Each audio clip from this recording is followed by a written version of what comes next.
Muy buenas tardes, boa tarde. Nos encontramos en la segunda jornada del Congreso Internacional de Educación Inclusiva. Les damos de nuevo la bienvenida a este espacio de inclusión que conecta a 19 países de Latinoamérica y el Caribe. Ayer abrimos la mochila de las emociones, hablamos de bienestar, de la realidad del docente. Hoy vamos a llenar esa mochila de herramientas.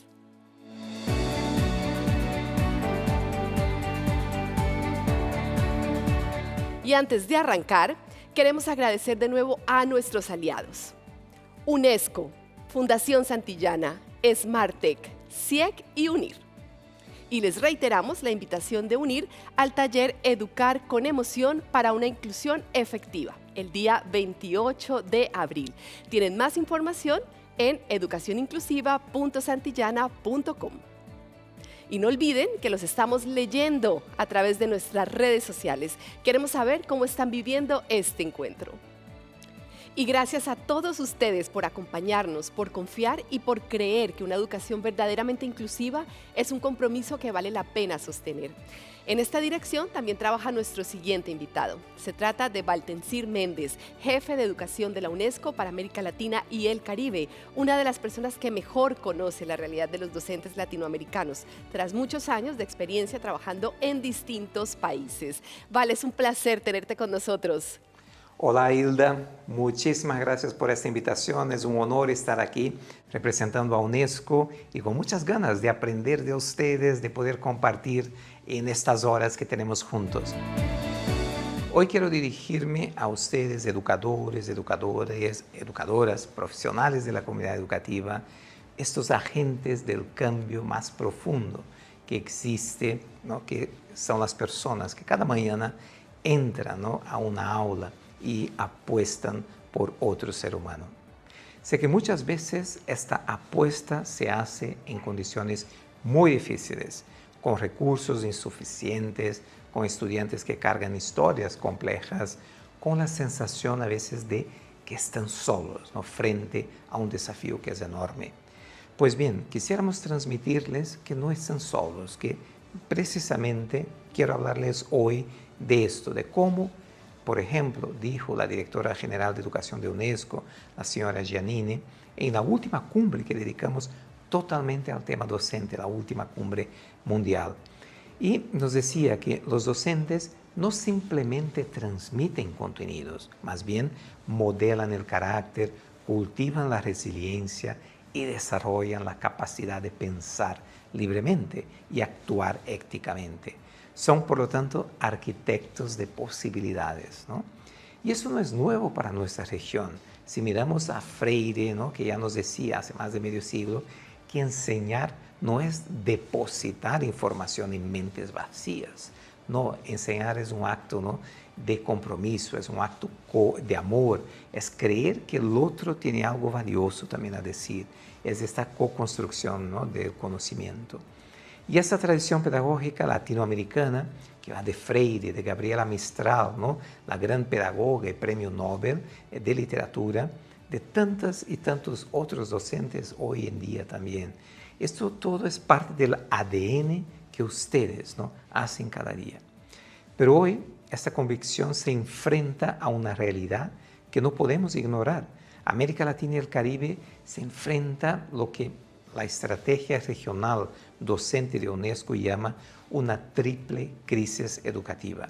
Una crisis de equidad en primer lugar, donde millones de niños y jóvenes siguen excluidos de una educación de calidad. Después, una crisis de calidad, donde muchos están en aulas pero no están aprendiendo. Y después una crisis de relevancia, porque los sistemas educativos todavía no están preparando a las nuevas generaciones con las herramientas que el mundo de hoy exige, como por ejemplo, cómo no tratar toda la cuestión de la inteligencia artificial. Los datos son contundentes. Más del 60% del estudiantado de sexto grado de nuestra región no están alcanzando los niveles mínimos de competencia de lectoescritura y matemáticas. Hay países que este número llega a 8 de cada 10 no están alcanzando estas competencias básicas. Y Esta cifra, como siempre decimos, no es un número abstracto, no es un niño o niña en una comunidad rural, por ejemplo, un niño que no pueda leer un cuento, ¿no? Es una joven que no está pudiendo interpretar el enunciado de un problema. Es una oportunidad de vida, en definitiva, que se cierra muy, muy pronto, demasiado pronto. Y en medio de todo esto, la región necesita contratar más de 3,2 millones de docentes calificados hasta el 2030. Y algunos países están llamando de que podremos vivir un apagón docente. Y no es solo una estadística sobre la escasez, es una señal de que la sociedad necesita más personas como ustedes y necesita tratarlas bien. Pero hay algo que los datos confirman una y otra vez. El factor que más incide en el aprendizaje del estudiantado, por encima incluso de factores socioeconómicos, es la calidad docente. No los edificios, no manuales, no tecnologías, ustedes. La relación que construyen en el aula, la forma, ¿no?, en que miran a estos estudiantes, que ninguna IA va a reemplazar, y de esta convicción de que todos pueden aprender, eso cambia vidas. Y permítanme contarles una historia que escuché en el último foro iberoamericano de inclusión educativa de la RINE, que es la Red Iberoamericana de Educación Inclusiva, una iniciativa que trabajamos aquí desde UNESCO juntamente con el Ministerio de Educación y Deporte de España. La trayectoria de un docente que me parece que captura mejor que cualquier estadística lo que significa la docencia inclusiva. Permítame compartir con ustedes esta historia, este caso real. Enrique Amel Chávez es un maestro sordo en Bolivia. Él trabaja en un centro educativo y es parte de la Federación Boliviana de Sordos. Él creció en Riberalta, que es una comunidad remota, muy remota, en la bella Amazonia boliviana. Durante mucho tiempo, Enrique fue un niño sordo en un mundo que no hablaba su idioma. Las barreras no eran solo lingüísticas, además, eran barreras de acceso, un diagnóstico tardío, de familias sin información y de sistemas educativos sin herramientas para poder apoyarle. En comunidades rurales e indígenas como la suya, esas barreras se multiplican, pero ahí llegó alguien muy especial. Llegó un maestro sordo que justamente llega a esta comunidad remota con un modelo lingüístico y cultural. Alguien que hablaba el idioma de Enrique, que era la lengua de señas. Y lo hacía este maestro con fluidez, con orgullo, y además alguien que le demostró con su sola presencia que un niño sordo podía aprender, podía crecer, podía soñar y podía incluso llegar a ser maestro, él mismo. Enrique, en su ponencia, ya hoy adulto como un profe, ahí en esta ponencia, en este foro de UNESCO, nos dijo: un maestro sordo fue la semilla, hoy soy árbol, no soy un árbol lleno de frutos. Sé que todos estamos en realidades aquí muy diferentes, pero ustedes también pueden ser esta semilla. Y para algún estudiante, quizás para muchos, ¿no?, creemos que para muchos, su presencia, ¿no?, en la aula, en el aula, su convicción, su forma de mirarlos, cuando nadie más los mira, es exactamente lo que necesitan para poder convertirse, ¿no?, en este árbol. Y cuando les decía al comienzo que no están solos en esta tarea, quiero ser muy concreto sobre lo que significa esto. Y les comparto algunas experiencias de UNESCO. Justamente el año pasado publicamos la Estrategia Regional Docente, que va hasta el 2030. Y no es un documento más que escribimos aquí desde nuestras oficinas, no. Es una hoja de ruta construida con la participación de toda la región. Muchos docentes, representantes ministeriales, organizaciones de la sociedad civil, sindicatos, gente, ¿no?, expertos, docentes que vinieron de más de 28 países. Y es una estrategia que escuchó antes de hablar. Y para nosotros es muy importante esto. Y esta estrategia tiene 3 dimensiones que quiero compartir. 3 dimensiones que están muy interconectadas. La primera es la formación docente de calidad a lo largo de toda la trayectoria profesional. Necesitamos tener formación que vaya, ¿no?, desde el comienzo hasta toda la carrera, ¿no?, de un docente. Segundo, la profesionalización de la carrera docente. O sea, no podemos solo contar con héroes, no tenemos que reconocer, es una profesión, tiene que estar con todas las garantías de una profesión. Y la tercera, interconectada, ¿no?, con las dos anteriores, es la mejora de las condiciones laborales y, importantísimo, el bienestar docente, que también es uno de los temas de este congreso. Son todos esos elementos que se interconectan, ¿no?, que no están separados, que son las caras, ¿no?, del mismo compromiso. Que la docencia sea reconocida, apoyada, valorada como una profesión estratégica que es. O sea, es el pilar de nuestros países. Y para la educación inclusiva en particular, el corazón del trabajo de muchos de ustedes, esta estrategia es explícita. Lo que nos dice es los programas de formación inicial y continua deben incorporar pedagogías inclusivas, lo que hemos llamado también el diseño universal del aprendizaje, que son estas competencias, ¿no?, para atender la diversidad del estudiantado, incluyendo, por ejemplo, estudiantes en situación de discapacidades, estudiantes migrantes, aquellos que vienen de pueblos originarios, etcétera, ¿no? La inclusión no es solo un añadido, no es un checklist, ¿no? Debería estar en el centro de nuestro proyecto educativo, ¿no? Y esta estrategia, siempre decimos que no está sola, se entrelaza con muchos marcos de UNESCO que se dedican a temas incluso de transformación digital para docentes. Digamos que está vinculada con todo el trabajo que hacemos en UNESCO. Y además estamos juntamente con la OIT trabajando en unas recomendaciones del grupo de alto nivel dedicado justamente a la profesión docente que está en el corazón de la ONU. Entonces, todo eso está trabajando de manera, digamos, entrelazada y queremos así llevar a lo más alto de la arquitectura de las políticas globales, que no son solo declaraciones de principios vacías, no, son compromisos vinculados y que generan más financiamiento a la educación, más indicadores que nos puedan llevar a una mejor rendición de cuentas para saber qué está funcionando y qué no. Y desde la RINE, desde esta red, ¿no?, que mencionaba, que reúne experiencias, buenas prácticas, investigaciones, sobre todo comunidad, es una red con muchos docentes de esta región. Ahí vemos que la historia de RIC llega, ¿no?, a través de esta red y que cada foro, cada jornada, cada reconocimiento de innovaciones, cada intercambio es una prueba de que cuando los docentes se conectan y se comparten, ¿no?, comparten sus experiencias, el conocimiento no solo viaja, sino que transforma en cambio significativo real en las salas de clase.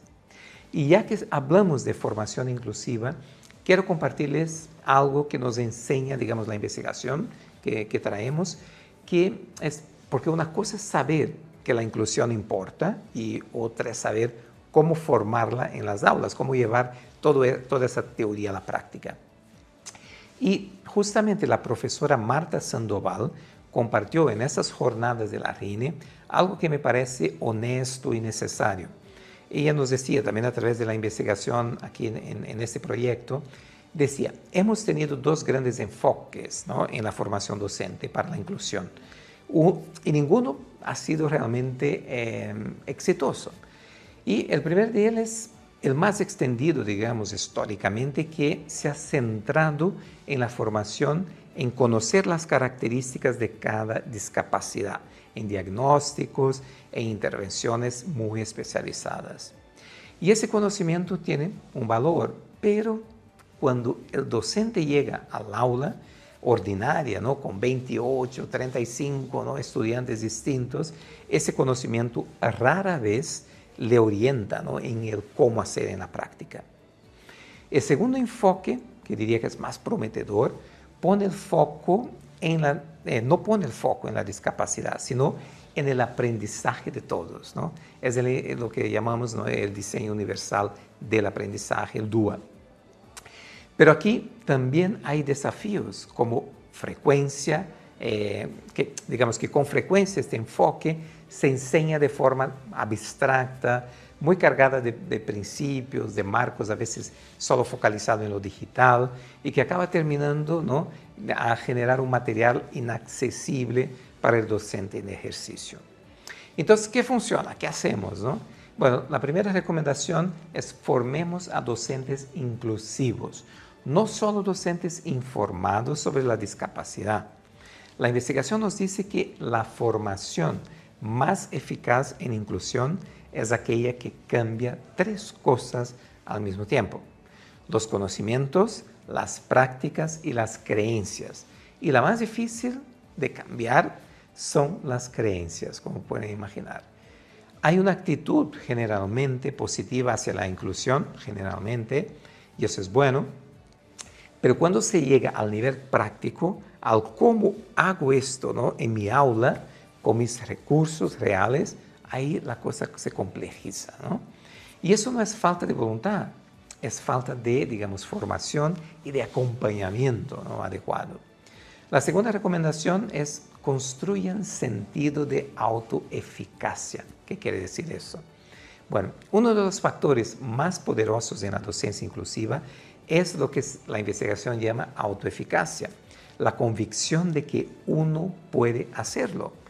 No la certeza de que todo saldrá perfecto, ¿no?, sino esta creencia de que uno tiene herramientas, que puede colaborar, ¿no?, que puede adaptarse, obviamente si nos hemos formado, ¿no? Si conocen el concepto de, por ejemplo, en inglés, el growth mindset de Carol Dweck, que es sobre la mentalidad de crecimiento, la idea de que las capacidades se desarrollan y que no están fijas, ¿no?, esto está conectado. Pero la autoeficacia, yo diría que va un paso más allá. No solo creer que puedo mejorar en general, sino que puedo hacerlo y lo puedo hacer bien con estos estudiantes en mi contexto, en mi sala de clase, en mi aula. Esa convicción se construye, por lo tanto, ¿no?, con formación, como decía, ¿no? Sí, pero sobre todo con experiencias de éxito que compartimos entre los colegas, entre los demás docentes. Lo que nos dice la evidencia, la investigación es esto: las ideas que se construyen entre colegas del mismo centro, por ejemplo, a veces en conversaciones del pasillo, compartiendo materiales, en la sala de profesores, tienen muchas más posibilidades de quedarse y de que sean aplicadas, ¿no?, esas ideas en el día a día, ¿no? Y entonces, por lo tanto, es una forma de desarrollo profesional muy potente, ¿no? Y eso, la cultura inclusiva, no, diríamos, no se puede descargar, ¿no?, de un clic y hacer un download, no, ella se construye también de manera colectiva. Tercera recomendación: abandonemos la pregunta ¿cómo diferencio para este estudiante? Y empecemos a hacer otra pregunta. Y ahora les cuento. Justamente la pedagogía inclusiva, como nos dice Susan Hart en su libro Aprendiendo sin Límites, nos propone un cambio de pregunta fundamental. En lugar de preguntarnos cómo dar a cada estudiante una respuesta educativa diferenciada y separada, la pregunta debería ser: ¿cómo diseño yo experiencias de aprendizaje en las aulas que todos puedan participar y nadie quede excluido? No es lo mismo.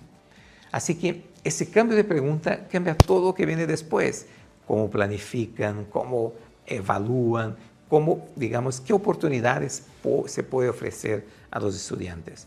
Por lo tanto, los docentes son vistos como orientación inclusiva. Nos dicen que la investigación que acabo de mencionar nos dice que son también modelos de cómo entender la diferencia, ¿no?, lo que funciona. Y sus estudiantes aprenden a mirar esta diversidad observando cómo, por ejemplo, su maestro, su maestra hace, ¿no?, sus actividades cotidianas. Eso no se enseña, por ejemplo, con un cartel en la pared, ¿no? Se enseña con la forma en que un docente, por ejemplo, responde cuando un estudiante no participa, cuando alguien llega tarde, ¿no?, cuando alguien necesita más tiempo. Entonces, el estudiante está observando esta actitud inclusiva del docente. Y aquí está la buena noticia.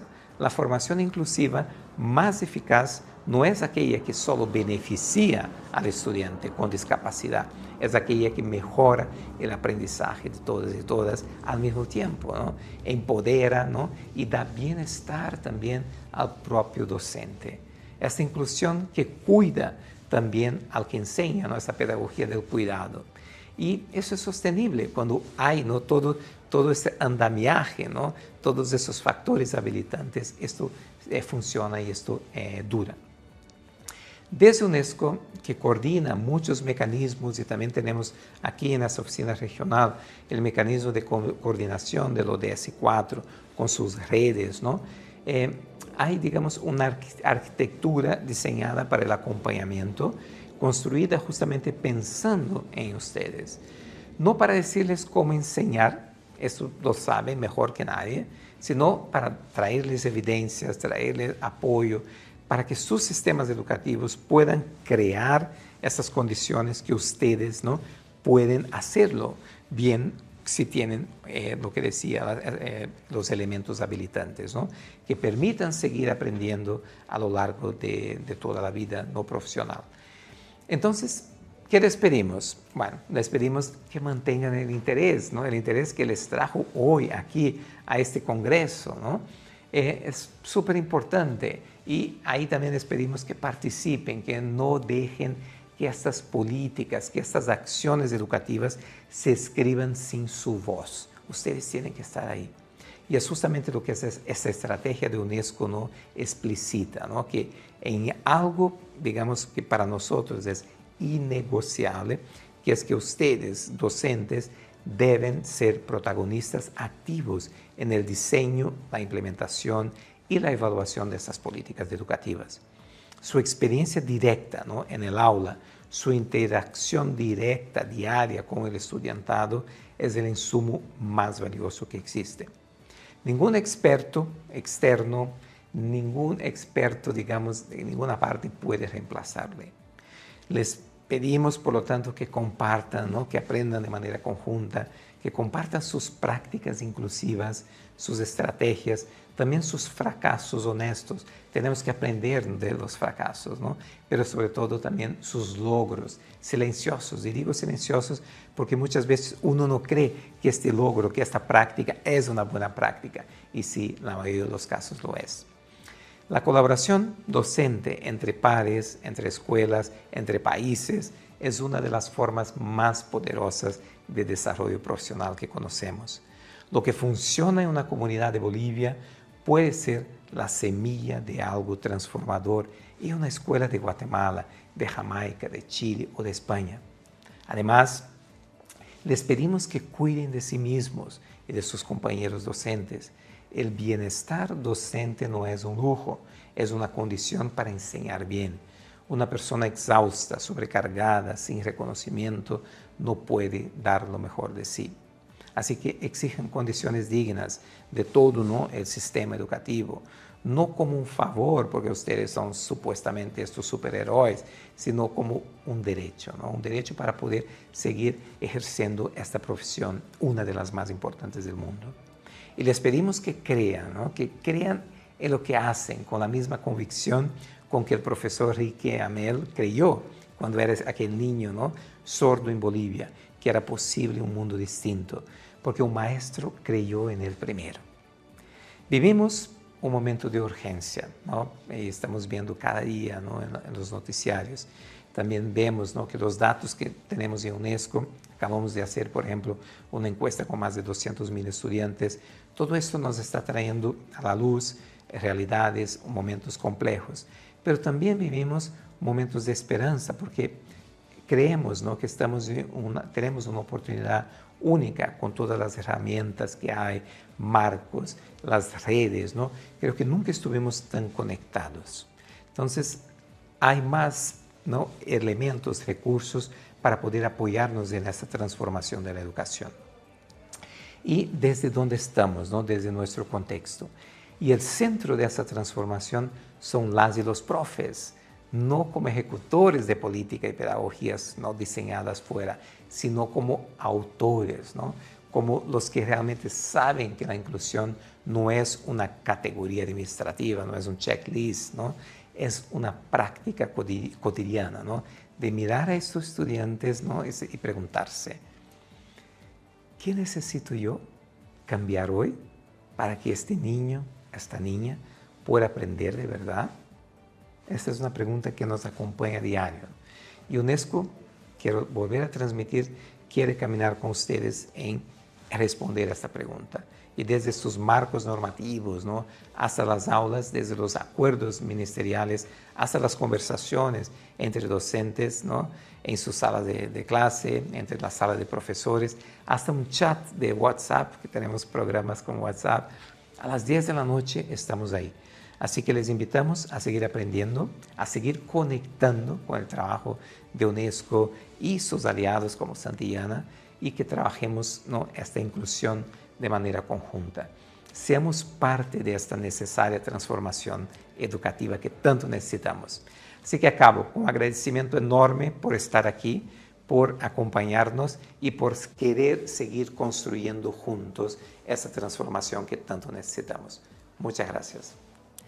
Muchas gracias, Val. Qué importante es poner el valor en el docente, su misión y su gestión en el aula, si hablamos de inclusión. Y tras esta primera ponencia, empezamos con el tema del año, la inteligencia artificial.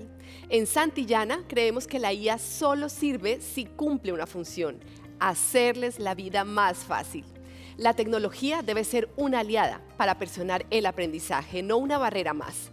Manuel Mesa es gerente de producto en Santillana, México, y nos va a compartir los avances que se están desarrollando en materia de inteligencia artificial aplicada a la educación. Bienvenido, Manuel. Es un privilegio contar con tu presencia y que nos cuentes tu experiencia trabajando en la implementación de herramientas que facilitan la vida de los docentes en las aulas diversas. Muchas gracias, Hilda. Queridas y queridos colegas que están viéndonos en sus pantallas, muchas gracias, Santillana, por la invitación a ser parte del Cuarto Congreso Internacional de Educación Inclusiva. Estoy muy conmovido y muy motivado por estar aquí. Muchas gracias, de verdad. Hoy hemos venido a hablar de dos temas que nos parecen en Santillana muy importantes: la inclusión y la personalización, y cómo ambas están íntimamente ligadas. Hace muchos años comenzó el rumor de que la educación podría ser personalizada. Benjamin Bloom, en los 80, ya sugería, mediante la publicación de El problema de las dos sigmas, que la manera más cercana, eficiente y eficaz de alcanzar buenos resultados era con tutores personalizados. Que cada alumno tuviera un tutor que lo ayudara, que lo entendiera, que lo escuchara, que lo conociera. Sin embargo, esa idea se fue abandonando porque parece muy conflictiva en términos de recursos y de prácticas, de infraestructura. Sin embargo, ahora, con la tecnología, con la inteligencia artificial, eso que pensábamos hace 40 años que era inalcanzable, se mira como una luz en lontananza. Y la inclusión ha puesto una variante distinta.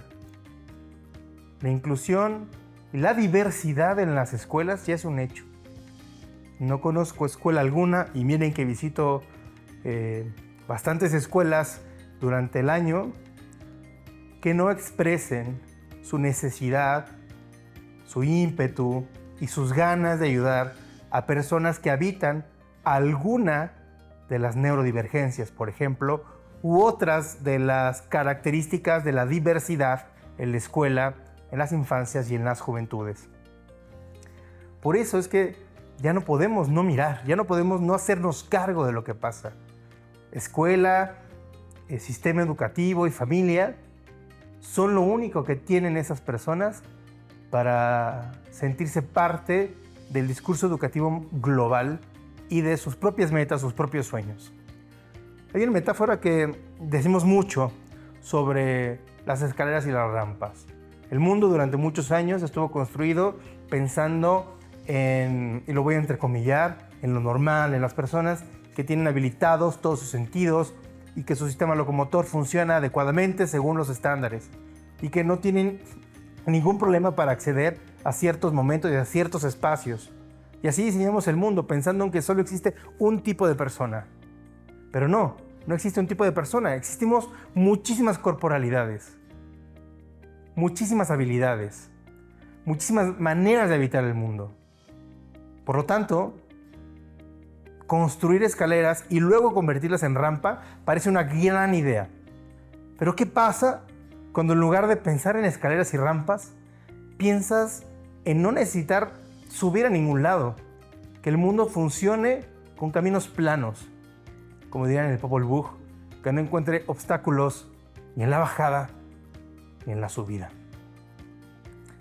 Que me parece uno de los deseos más interesantes, importantes y nobles que la educación nos puede garantizar.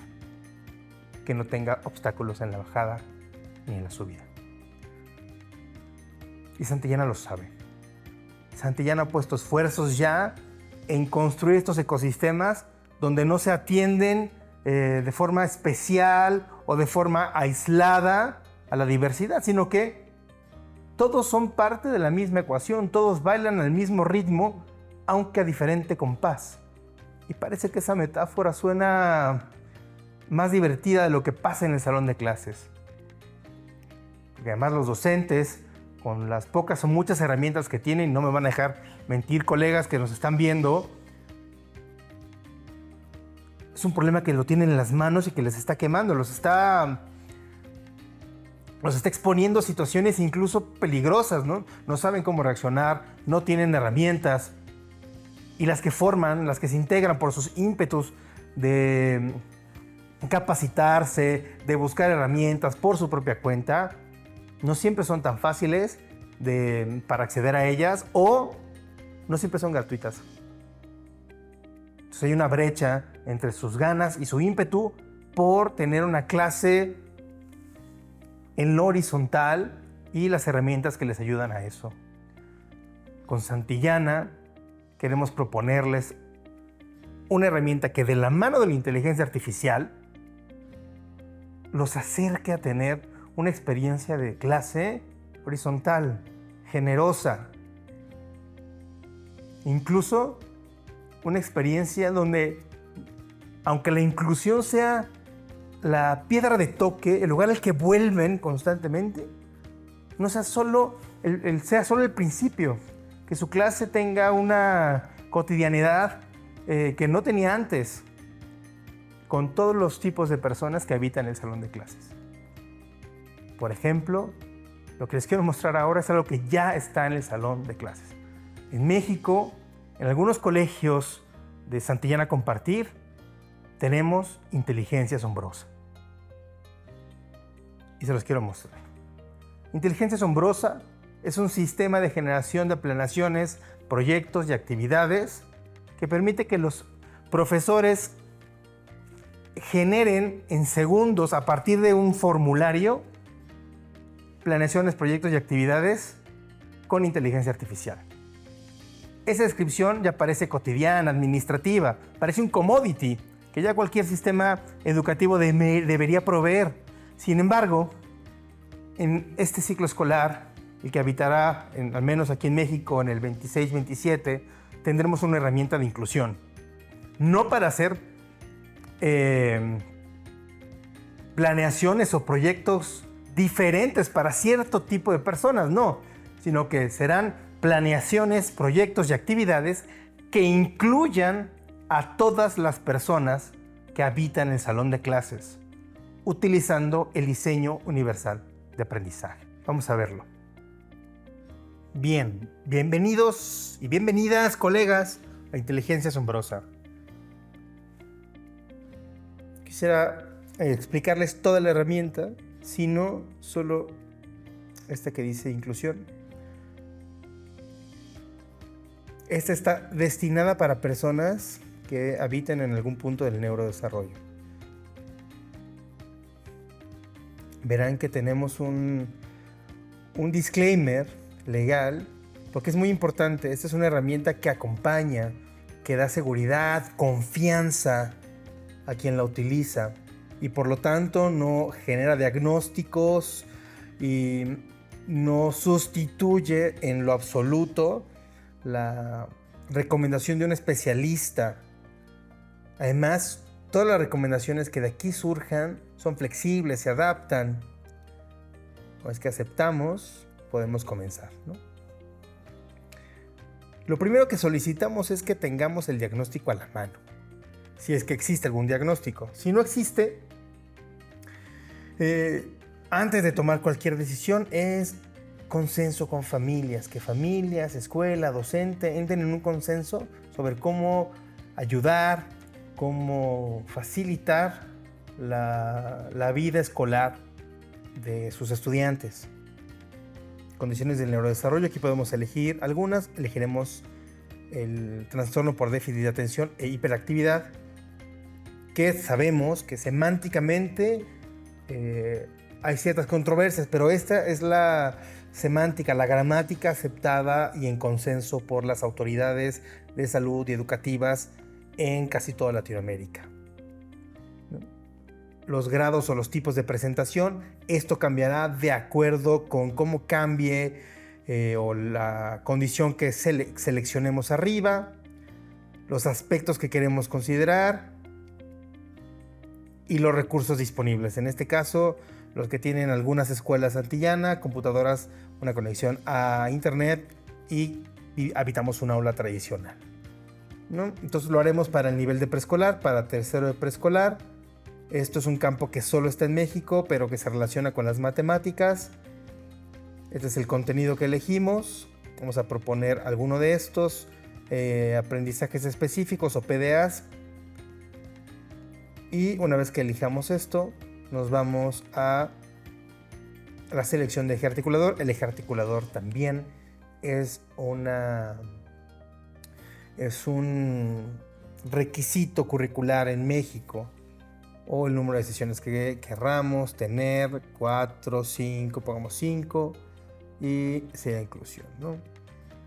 Este espacio, colegas, no es un prompt, o sea, no tiene esa función, pero sí acota y da algunas especificaciones. Por ejemplo, en un grupo de 10 niñas y niños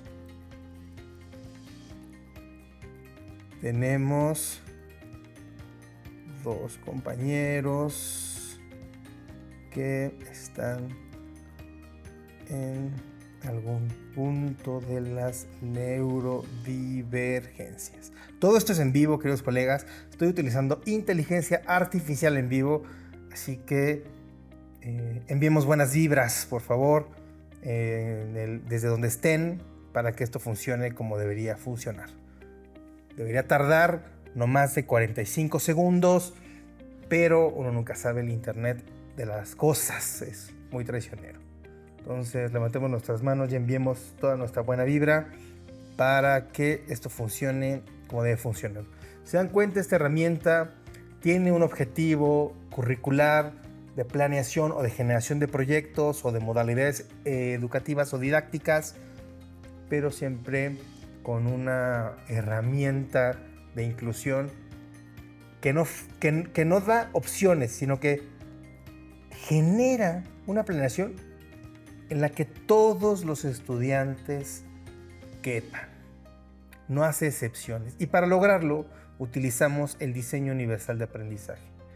Santillana nos tomamos muy en serio el estudio, la formación y preparación profesional constante, así que nos pusimos a estudiar sobre inclusión, especialmente sobre el diseño universal de aprendizaje y cómo podremos utilizarlo para generar una herramienta de esta naturaleza. Y está a punto de darnos la planeación. ¡Listo! Como les dije, queridos colegas, queridas colegas, esto está en vivo.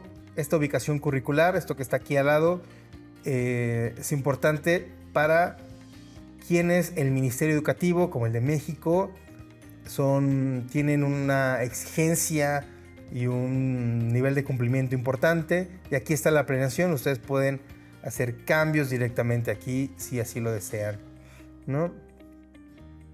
Entonces aquí está, vamos hasta arriba, momento de inicio, desarrollo, los materiales, los criterios de evaluación, algunas notas sobre cómo se incluye a las personas que habitan o que viven con TDA, ¿no? Por sesión, ¿no? Y también para los docentes, para hacer declaraciones formativas. Se hicieron algunos ajustes o algunas implementaciones basado en evidencia científica y las declaramos al final. Si ustedes quieren descargar esto, algún Word o algún PDF, pueden hacerlo sin problema, algún pasador de palabras, pero lo importante es que ya tienen su planeación y la hicimos en 45 segundos.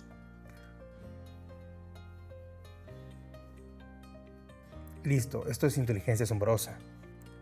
Una herramienta como esta que acabamos de ver me recuerda aquel pasaje del poema largo de Goethe que se llama El aprendiz de Brujo.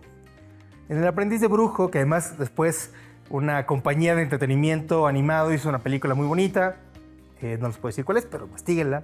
El aprendiz de Brujo trata de un aprendiz que por flojera, por falta de interés, por falta de motivación, no quiere hacer sus deberes y le pide, conjura a una escoba para que los haga. Entonces, todo lo mucho o lo poco que sabía sobre magia para conjurar una escoba para que hiciera sus deberes. Pero el conjuro, el prompt, la tecnología, las usó para sustituirse, para reemplazarse. Y fue un caos. Y fue un problema. Quienes recuerdan aquella película o quienes hayan leído el texto de Goethe, recordarán que la escoba empieza a autorreplicarse. Entonces forma un ejército, un batallón de escobas que empiezan a hacer un desastre. No solo inundan el cuarto, sino atrapan al aprendiz, lo ponen en un rincón. Él, después de salir de ese meollo, intenta regresar, pero todo porque dejó que la tecnología, en este caso escoba, lo reemplazará a él. Y lo más hermoso de esa anécdota es quién salva el día. Su maestro.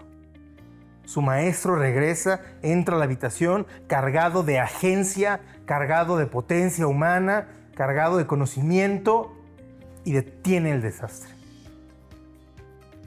Y en la reprimenda no hay oye, hiciste mal el conjuro, no. Es lo importante, aprendiz, es que no delegues aquello que para ti es importante, que para ti es fundamental. No deleguemos a la inteligencia artificial la cercanía, lo humano, la atención. Por eso, como vieron, en el formulario se exige atención, observar, conocer al alumno. Sin eso, no importa qué tan buena sea el recurso o qué tan inteligente sea la herramienta. Si el docente pierde su agencia y pierde su potencia humana, tal vez nos visite el desastre como en el de la anécdota del texto de Goethe. Por eso es importante, queridos colegas, que ahora en tiempos de inteligencia artificial, nuestro poder humano, nuestra empatía, habiten con mayor fuerza el salón de clases.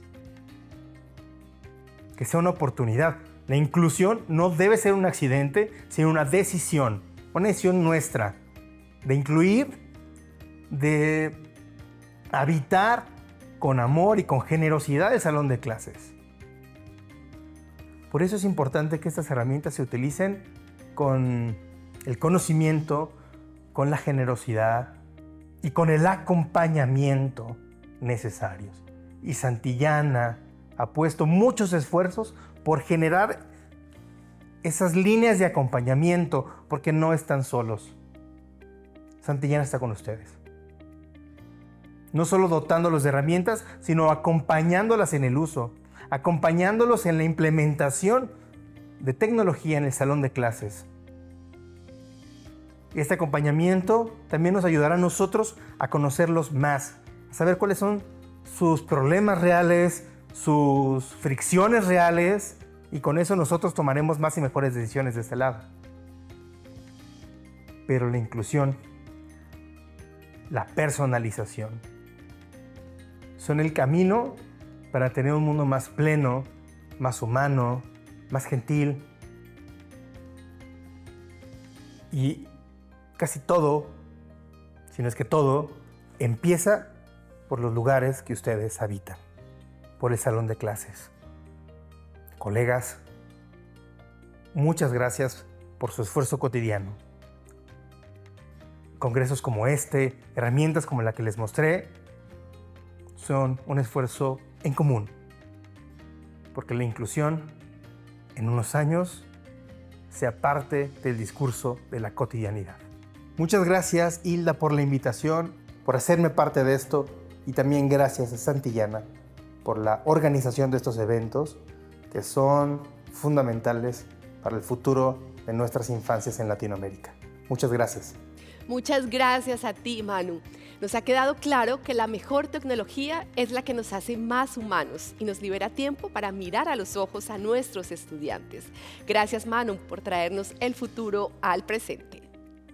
Y nos vamos ahora a Puerto Rico, porque les queremos contar una iniciativa muy interesante desde el punto de vista de la inclusión. ¿Cómo se les enseña a leer a los alumnos con necesidades especiales? En Lectores para el Futuro llevan años trabajando para dar respuesta a esta pregunta. Lo hacen tanto con niños y niñas como formando a docentes. Veámoslo.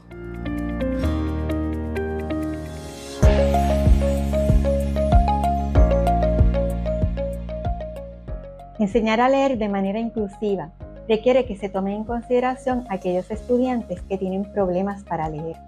Sabemos que hacerlo de manera explícita y estructurada beneficia a todos los estudiantes, pero es fundamental para los que muestran dificultades. Las pruebas PISA nos muestran una realidad preocupante. En América Latina, menos de la mitad de los adolescentes alcanza niveles básicos de lectura, y sin lectura no hay acceso real al aprendizaje. Lectores para el Futuro es una organización sin fines de lucro dedicada a fortalecer la enseñanza de la lectura mediante el desarrollo profesional de maestros. En nuestros espacios de formación compartimos prácticas pedagógicas respaldadas por la investigación. Además, ofrecemos sesiones de intervención en inglés y español para estudiantes que presentan dificultades en habilidades relacionadas con la lectura. También certificamos a docentes en la metodología Orton Gillingham en inglés, dirigida a quienes desean brindar intervenciones individualizadas a sus estudiantes. El equipo de lectores desarrolló la metodología Orton Gillingham en español. Actualmente estamos concluyendo el segundo año de la fase piloto. La experiencia ha sido muy positiva y esperamos tener el programa de certificación de maestros en español a disposición de países hispanohablantes en un futuro cercano. Una América Latina en la que todos los niños pueden leer es posible. Para más información, les recomendamos que nos sigan en las redes. Somos Lectores para el Futuro y estamos transformando vidas a través de la lectura.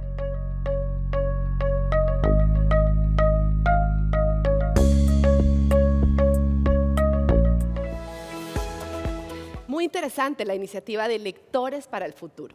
Y ahora vamos a profundizar en un tema fundamental, si hablamos de la inclusión. Todos sabemos que la inclusión no se acaba cuando suena el timbre al final de las clases, ¿verdad? La inclusión se construye en la puerta del colegio, cuando hablamos con las familias de los estudiantes, cuando padres y madres están muy atentos y a veces incluso preocupados por la evolución de sus hijos. Así que para hablar de este tema no necesitamos solo teorías, necesitamos práctica. Y para abordar este tema, contamos en el estudio con Jesús Manuel Gallardo, director del Colegio María Auxiliadora de Majadahonda, Madrid. Bienvenido, Jesús. Muchas gracias, Hilda. Es un placer.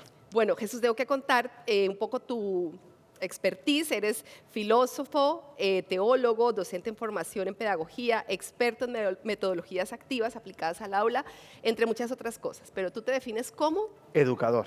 ante todo. Lo demás, educador. es todo título. Bueno, pues muchas gracias de verdad por acompañarnos. A ti. Y contamos también con Carmen María Martínez, es doctora en Sociología, máster en Matrimonio y Familia y coordinadora académica del Máster Universitario en Orientación Educativa Familiar de la UNIR. ¿Lo he dicho bien, Carmen? Perfectamente, Hilda, muchísimas gracias. Bueno, muchas gracias por acompañarnos también. Bueno, vamos a iniciar con un tema efectivamente muy importante en la construcción de estos procesos inclusivos, esa unión de la familia y la escuela. Entonces, quiero empezar contigo, Carmen. Justamente tú acompañas a familias con procesos importantes de necesidades educativas especiales. Quisiera que nos contaras desde esa perspectiva, ¿qué necesidades ves desde las familias? ¿Cuáles son como esos requerimientos? ¿Cuáles son esas perspectivas que tienen las familias para poder atender necesidades especiales? Pues yo diría una, y es la comunicación. Y voy a decir por qué, y desarrollándolo pues muy brevemente. La comunicación aporta significado. Y tenemos que entender que los seres humanos somos seres relacionales, es decir, necesitamos a los demás. Nosotros, para sobrevivir, para llevar el día a día, necesitamos un vínculo que nos una a los demás. Por tanto, cuidar ese vínculo, cuidar esa comunicación, de algún modo es incluso diría, una estrategia de marketing. ¿Por qué? Porque tiene que haber esa retroalimentación entre los docentes y personas que atienden, acompañan y orientan familias y las propias familias. ¿Para qué? Para que haya un conocimiento de todo lo que se trabaja en un lado y de las necesidades que plantean las familias también, de las inquietudes, de las ilusiones también. Bueno, ¿cómo se construye ese vínculo, Jesús? Bueno, yo creo que hay una palabra fundamental que hace que familia y escuela vayan de la mano, que es la confianza. Los papás hacéis un ejercicio brutal de confianza cuando cogéis y lo más valioso que tenéis, que son vuestros hijos, los dejáis en manos de unos señores o señoras que están allí y que no sabes muy bien exactamente quién está, ¿no? Entonces, como no haya confianza, no se construye el vínculo. Y la educación es cuestión de vínculos. Si no hay vínculo, no hay educación. Por eso familia y escuela tienen que ir de la mano, porque al final el que gana es el alumno. Y el vínculo más grande tiene que ser no solo entre los docentes y familia, sino entre el alumno y sus propios alumnos. Porque a veces, cuando hablamos de inclusión, cuando hablamos de estos temas, se nos olvida que tenemos que tener niños dentro de las escuelas también inclusivos. Efectivamente. Y ahí realmente, ¿cómo logramos que toda la comunidad educativa sea consciente de esos procesos de inclusión? Porque muchas veces tenemos familias que pueden sentir que sus hijos se puedan estar un poco relegados en su proceso de aprendizaje si hay un niño con una necesidad especial dentro del aula. ¿Cómo se aborda esto? Pues viéndolo como una oportunidad, más que como una piedra en el camino. Tenemos que pensar en términos de compartir energías, de buscar sinergias, de tender puentes. ¿Por qué? Porque solamente con esas relaciones nos vamos a dar cuenta precisamente de todo lo que nos pueden aportar los demás y de lo que nosotros también podemos dar a los otros. Si nosotros ponemos una barrera en eso, fallaría pues justamente lo que te comentaba antes, Hilda, esa comunicación y esa unión. Al final es crecer en un principio de solidaridad. Eso es muy importante, ese principio de solidaridad. Yo estoy muy de acuerdo con lo que has dicho y además, Carmen, hay un tema muy importante que a veces dejamos de lado. Educa a la tribu. Educa a la tribu, ¿no? O sea, quiero decir, no basta con que el PT o el especialista tenga un trabajo con el niño. No, ese niño está inserto en un entorno donde hay más niños, ¿no? Y a veces yo creo que lo neurotípico está como sobrevalorado. Si ahora mismo una mirada de verdad inclusiva a la diversidad implica pues, el alumno que le cuesta más una asignatura, el alumno que tiene... No solo los que tienen diagnóstico, que a veces, por desgracia, parece que nos centramos solo en estos diagnósticos, ¿no?, para trabajar la diversidad. La mirada tiene que ser más amplia, más abierta. Y cuando la familia entiende que un alumno por estar, yo voy a poner un ejemplo que es muy radical y en mi colegio pues tenemos niños con autismo, con sus estereotipias, con todas estas dificultades, aprende a relacionarse en su mochila vital cuando sale del colegio. No lleva un título, un certificado de secundaria, lleva una experiencia que le transforma como persona. Porque educamos personas. No educamos cerebros solos, educamos personas. Y es necesario que en la sociedad haya más alumnos que hayan tenido contacto con la diversidad para que nuestra sociedad, porque al final lo que queremos es construir una sociedad más inclusiva, ¿no? La escuela es un papel fundamental, la familia también. Además, me gusta mucho la palabra que usó antes Jesús, me parece que va a aparecer muchas veces más, que es precisamente la confianza. Y el ser cada uno único e irrepetible también. Eso se ve en la escuela. Y también las familias tienen que mostrar esa valía que tienen y también esa diversidad que ya se ve dentro de la familia, los que somos padres de familia y madres y tenemos varios hijos, nos damos cuenta de que no hay uno igual al otro. Entonces, si la familia tiene bien insertada esa idea y además la valora y además es consciente de que a cada hijo se le educa de una manera y empieza por conocerlos, ahí es cuando entiende también que en el colegio se hace exactamente lo mismo con hijos de distintos núcleos familiares. Claro. Y ahí esa confianza que tú decías, la importancia de poder construir esa confianza en un colegio como el que tú diriges, donde hay diferentes tipos de necesidades, ¿cómo se forma o cómo se acompaña a los docentes para atenderlos a todos? Pues me gustaría decir una fórmula y una receta maravillosa que fuera exportable a cualquier sitio, pero es ensayo y error. Tú eres especialista en TEA, pero luego viene un niño que tiene su TEA con su historia, con sus hormonas, con su bagaje, con su vida, y tienes que adaptar lo que sabes a ello. ¿Y sabes quién sabe más de ese niño? La familia. Entonces, buscando encuentros de tutoría más allá de cumplimentar hay que juntarse cada X tiempo, sino encuentros reales para hablar del niño en concreto, es como se puede llegar de verdad a atender a una diversidad muy amplia. Es decir, el especialista es especialista en la atención a la diversidad, pero la familia, el papá y la mamá, son especialistas en su hijo. Entonces, si no hay confluencia entre los dos, estamos hablando de cosas totalmente distintas. Totalmente. Y además es que dentro de cada diagnóstico hay muchas diferencias. Y una cuestión que pueden hacer muy bien los educadores cuando trabajan con las familias es precisamente romperles una idea que muchas familias tienen, que es: mi hijo tiene el diagnóstico A, va a ser así, tiene el diagnóstico B y va a ser de esta otra manera. No, su hijo va a ser como son ellos, como han sido sus abuelos. ¿Por qué? Porque tendrán también esa herencia, nacerán con ese temperamento, luego habrá que ir educando su carácter y pues tendrán esa condición que no es excluyente y además no es definitoria al 100%. Es decir, no se van a quedar con ese cliché para toda la vida. Por eso es más importante que cuando los padres demandan esa información vayan a las fuentes, a quienes saben, a quienes tienen experiencia, que no busquen lo primero que encuentren por internet, porque ahí no va a estar su hijo. Puede haber unas expectativas de lo que va a ser su hijo o necesidades que hay que cubrir, pero luego quien va a saber lo que hacer con su hijo y qué aplicar en cada momento, pues precisamente van a ser pues, nuestros mayores ayudantes, que son los educadores. Claro, porque pueden existir muchas teorías, como tú lo decías, puede haber muchos marcos teóricos, pero al final quien conoce también esa particularidad, pues son las familias.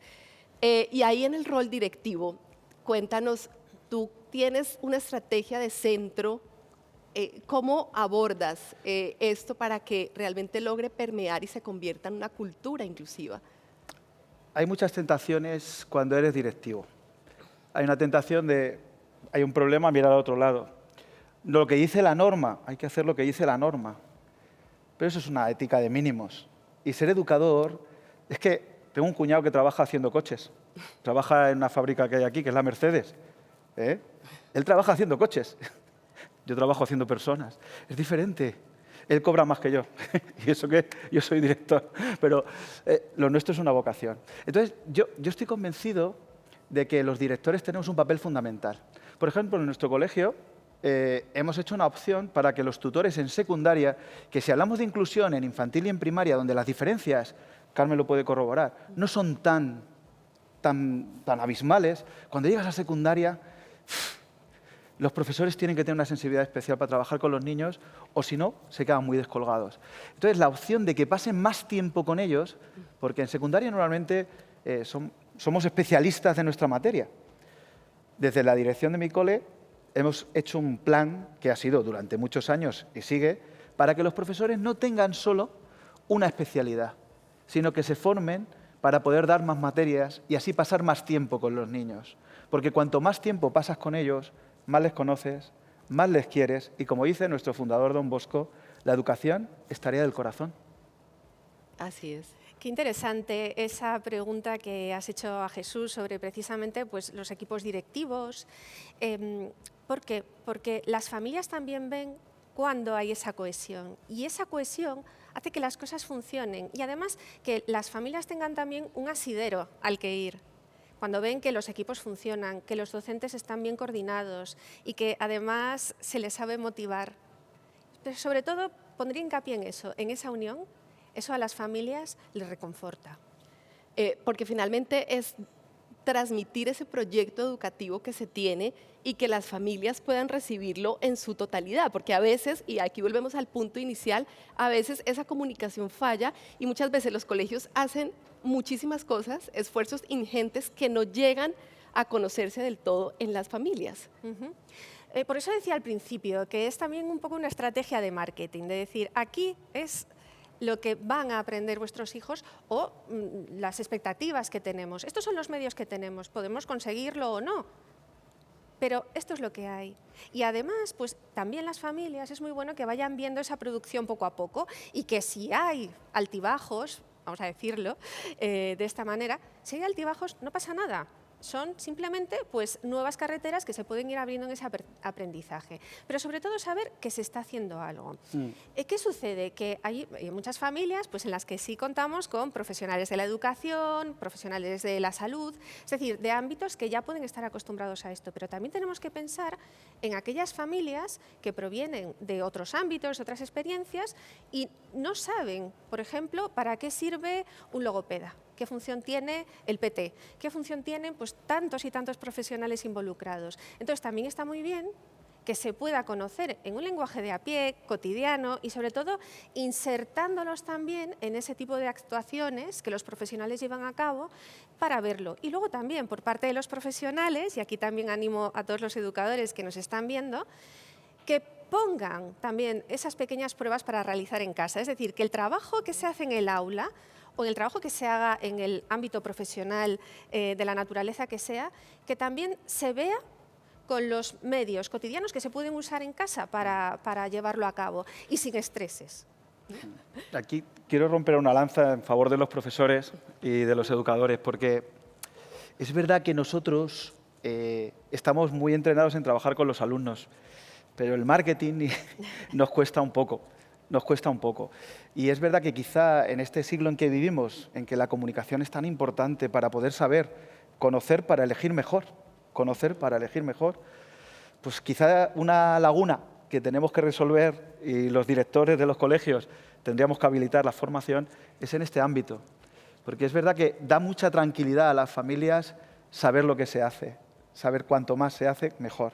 Y creo que la verdad es lo que lleva a mejor sitio, ¿no? Sí, abrirse un poco más para no solo contarlo a las familias que ya tienes, sino también al resto de tu comunidad, porque Sí. finalmente tenemos un impacto en donde estamos operando de alguna manera. Y aquí, Carmen, tú hablas de un tema muy importante y es que, bueno, hay familias más o menos relacionadas o que conocen algún tipo de diagnóstico, pero ¿qué pasa cuando hay dudas? Y veíamos docentes que decían, ¿será que esto es TDAH o será que es un niño muy activo? ¿Será que estoy sobrecargado o realmente mis estudiantes están teniendo realmente alguna necesidad especial? Entonces, ahí, por ejemplo, desde las familias, cuando hay dudas, ¿cómo lograr acercarse para poder disipar esas dudas con el docente que es a quien tenemos más cerca? Perfecto. Muy buena pregunta también. Yo diría que lo primero es la amabilidad, o sea, una mirada amable para introducir también en este mundo nuevo que muchas familias están conociendo, además muchas de golpe, a veces de manera inesperada. Pues lo primero es eso, es una bienvenida. Tienen un hijo, no tienen un problema. tienen un hijo. Y a partir de ahí ir introduciéndolo. Y también hablándoles desde un punto de vista positivo y decirles que necesitan varios profesionales. Varios profesionales ya no solo para derivarlos a ellos, sino también para coordinarse entre todos, ¿no? Esta idea de coordinación es muy importante porque si un alumno, y esto Jesús nos puede ilustrar, necesita algo en concreto, es que va a necesitar muchas otras cosas que están a su alrededor. Entonces, entender esa coordinación y entender en qué mundo entran es fundamental. Y luego hay otra cosa que también es muy necesaria y es mostrarles a la familia el papel que ellos van a tener, que van a seguir siendo familia. Es decir, la familia es el hogar. La familia es ese sostén de todo lo que ese hijo también va a aprender. Confianza. Yo vuelvo a señalar lo que nos contaba Jesús. Y esto que tú dices, no, la familia no tiene un problema, pero muchas veces en un primer momento, cuando reciben un diagnóstico, pues es un baldado de agua fría que ahí cómo se acompaña. Justo iba a decir que hay pequeños duelos que afrontan las familias, porque cuando uno pues tiene un hijo, ve cómo son los hijos de los demás y de repente tu hijo no va cumpliendo con esas expectativas que tú te vas formando. Entonces, hay que tener mucha sensibilidad para acompañar, porque es un duelo, es un pequeño duelo. Tú me había hecho una imagen de hijo y resulta que no sale como yo esperaba. Entonces, esto lo primero, una gran sensibilidad tiene que mostrar los profesionales. Luego, otra cuestión que yo creo que es muy importante, y desde dirección, porque yo estoy en el ámbito directivo, a la hora de hacer contrataciones, buscar personas que no tengan solo una formación en el ámbito de la excelencia académica, sino que también tengan pues, algún máster, algún curso, algo más en el ámbito de la atención a la diversidad. Y eso se puede, porque a veces pensamos, no, es que esto ya... No, bueno, pues las próximas contrataciones, igual que le pedimos inglés, que estamos como muy obsesionados con el inglés, que está muy bien, pero al final todo aprendizaje surge de una necesidad. Si van a necesitar hablar inglés, lo van a aprender. De momento están aprendiendo cosas que se les quedan o no, pero la necesidad. Entonces, ¿por qué no contratar también educadores que tengan una formación o una pequeña experiencia en este ámbito? Bueno, sería lo ideal, pero no todos los colegios cuentan con esta posibilidad de contratar con estos perfiles. Así que ahí también... Pues también con las cartas que tenemos hay que jugar, ¿no? O sea, yo sí que puedo decir, oye, mira, vas a hacer un curso o vamos a organizar ahora con la IA, por favor, en vez de usarla para hacer fotos chorras, vamos a hacer algo interesante. Venga, creamos un curso, entre nosotros nos formamos. Además, el director dice, vamos a dar 2 horas y tú no te preocupes porque va a sustituirte a un compañero para que vayas a un colegio donde están trabajando X. Eso sí podemos hacerlo. Conocer buenas prácticas, no cerrar nuestras casas. Esto es muy importante, tomar conciencia de que lo que yo esté haciendo con este alumno va a repercutir en el resto de la sociedad, del país, del mundo. O sea, es que otras personas no tienen en sus manos esto. Y a veces nos cerramos en, no se puede, no se quiere. Vamos a ver si luego se puede. Pero tú primero quieres, queremos esto, vamos a buscarlo. Si no es por aquí, pues damos la vuelta por allá. Yo a lo mejor soy demasiado optimista, pero estoy viviéndolo. Si lo puede hacer un colegio, lo pueden hacer todos. Así es, así es. Me gustó mucho cómo definió Jesús ese momento inicial de compartir la noticia de un diagnóstico, porque efectivamente es un duelo. Hay padres que de repente, cuando les dicen la noticia, piensan que tienen un hijo distinto, entonces cambia totalmente su mirada. Y se habla poco de la felicidad que viene después. Felicidad, ojo, ganada a pulso también, ¿no? Con sus retos, con sus días a días, con sus dificultades.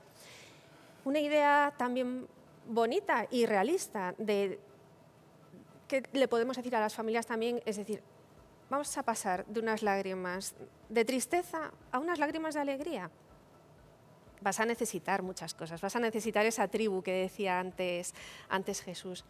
Y es que a veces el futuro se pinta como una nube negra, ¿no?, que viene hacia nosotros. Y a mí la verdad me gusta más verla como ese horizonte al que se va. Y ese horizonte es un camino que le pueden salir pues, varias carreteras comarcales, autopistas y demás. Entonces hay que ir viendo, y lo has explicado genial, Jesús, porque es eso, es ¿qué va a necesitar? ¿Qué medios disponemos si necesita aprender eso? Y si no, aprenderá otras cosas. Esto es como abrir una caja sorpresa y ver, caramba, yo no pensaba que podría hacer esto, pero lo hace y es mucho mejor de las expectativas que tenía inicialmente, pensando en, no, es que tiene que llegar a ser lo que él es. Qué lindo eso que has dicho, poder transitar ese camino con esperanza, con optimismo y podernos unir toda la comunidad educativa para acompañar en estos procesos de inclusión.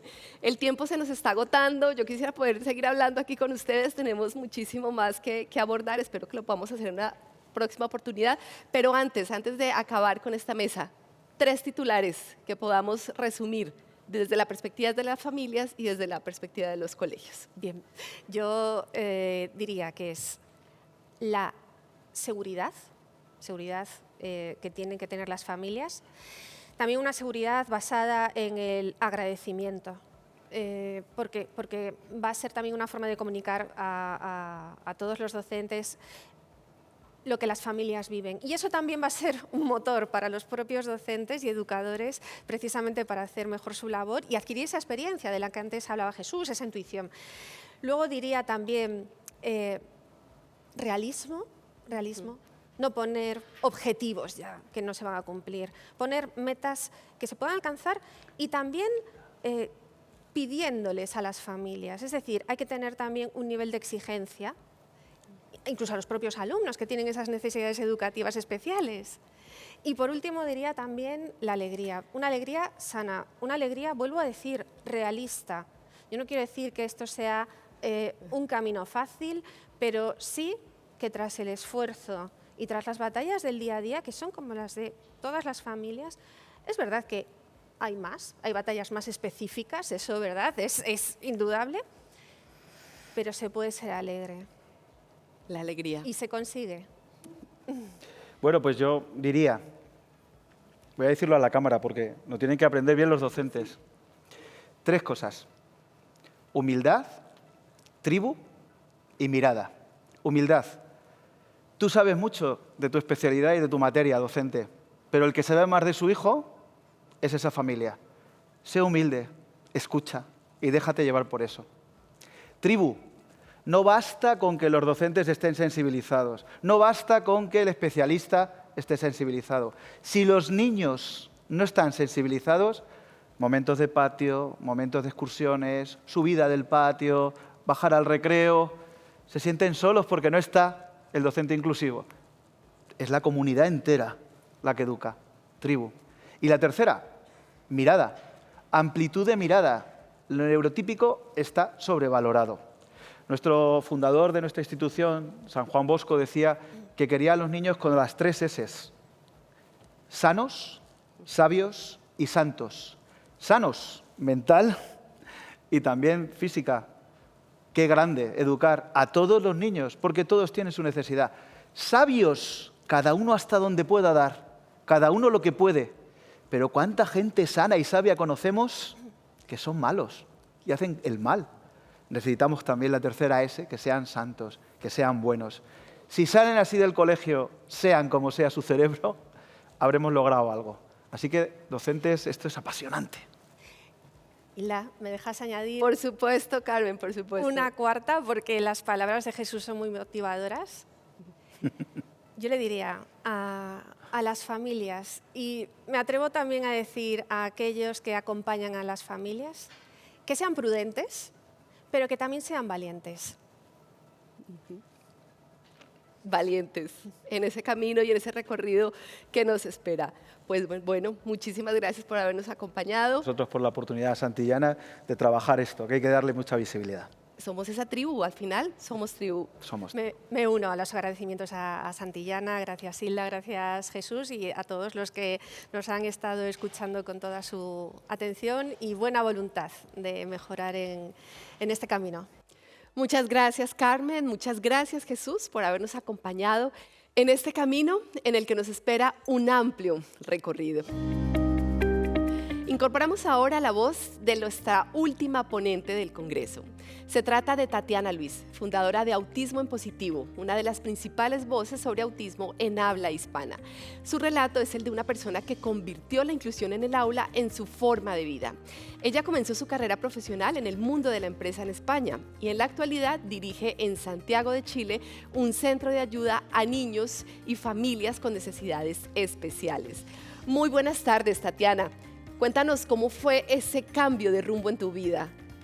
Gracias, Hilda, gracias por esa bonita presentación. ¿Qué tal? Como me han presentado, yo soy Tatiana Luis. Estoy súper feliz de estar en el 4º Congreso de Educación Inclusiva de Santillana. Para mí es un honor y un privilegio, y desde el primer momento que me brindaron la oportunidad, pues no dudé ni un minuto de estar aquí, especialmente con todos vosotros que estáis interesados en cómo mejorar y cómo hacer de una educación cada vez más inclusiva y participativa para todos. Yo estoy aquí básicamente porque tengo una historia personal que me ha movido y en realidad cambió mi vida completamente. Yo vengo del mundo de la empresa, el mundo corporativo. Yo era una persona extremadamente estructurada, planificada, y tenía mi vida, creo que bastante bien encaminada. De hecho, tenía hasta un Excel donde tenía las edades, donde quería conseguir qué o cuál cosa, hasta que un día la vida decidió sorprenderme y fui mamá. Fui mamá no solamente de un niño, fui mamá de un niño autista.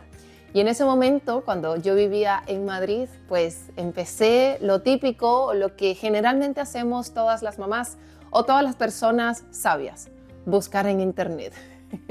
Buscando en Internet empecé a descubrir un montón de información, y cada vez que me acercaba a otras familias o asociaciones allí en España, generalmente percibía que el autismo o la forma que tenían de mirar el autismo era una forma más bien pesimista o un poco más desde el lado un poquito más negativo.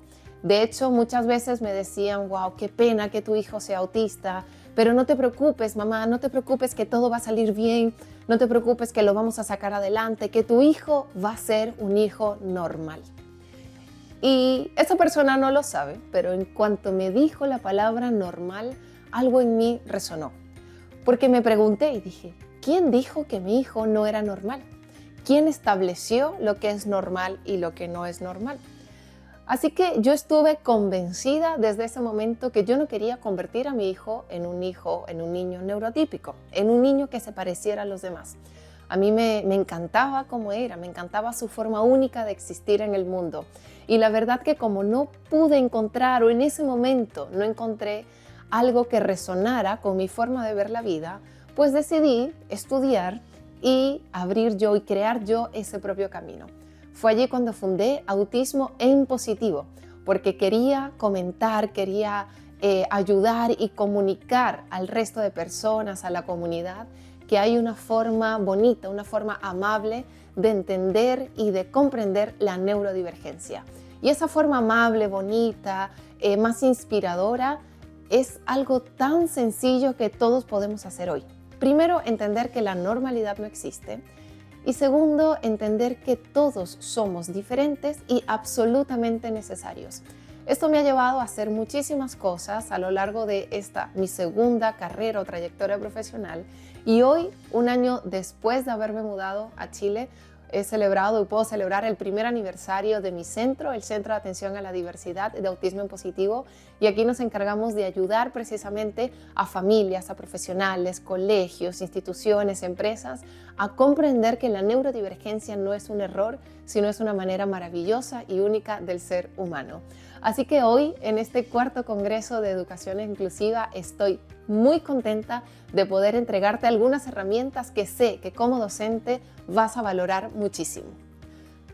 Hoy me gustaría trasladarlos un poquito a nuestro pasado, a nuestra historia, porque no podemos comprender el presente, no podemos actuar en el presente sin entender la historia, y mucho menos la historia de la humanidad. No sé si sabíais, pero hace 300.000 años el ser humano vivía en una cueva.